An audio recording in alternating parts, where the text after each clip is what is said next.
Baru-baru ini negara dikejutkan dengan satu kemalangan pesawat persendirian ringan model Fuga CM170 Magister yang terhempas di Elmina Shah Alam berhampiran lebuh raya Guthrie.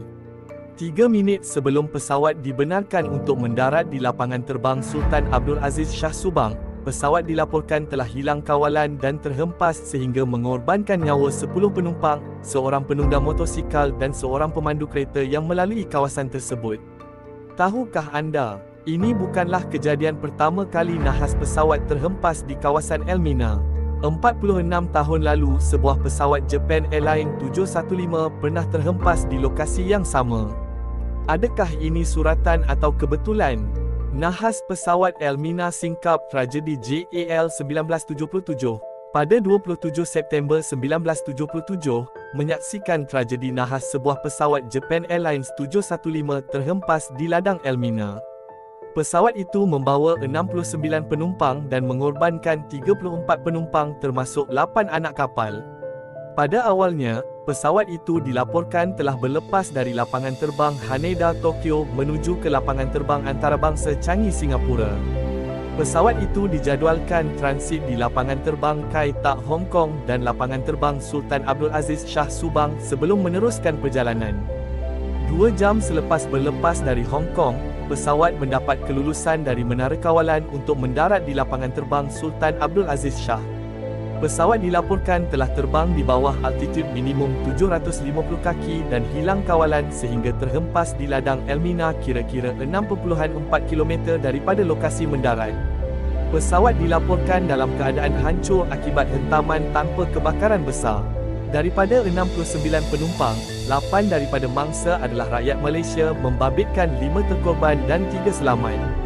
Majoriti penumpang yang terkorban adalah warga negara Jepun. Ketika kejadian, 200 pekerja estet Elmina nyaris maut apabila pesawat itu terhempas tidak jauh dari kediaman mereka, manakala kira-kira 300 pokok getah musnah dirempuh pesawat terbabit. Suratan atau kebetulan? Kawasan Elmina yang kita dapat lihat sekarang merupakan sebuah ladang getah dikenali sebagai ladang Elmina yang dimiliki oleh Saim Darby Berhad, kemudiannya bertukar menjadi sebuah penempatan yang dibangunkan oleh Saim Darby Property. Kedudukan Elmina berhampiran dengan lapangan terbang Sultan Abdul Aziz Shah Subang dan merupakan laluan pesawat di udara.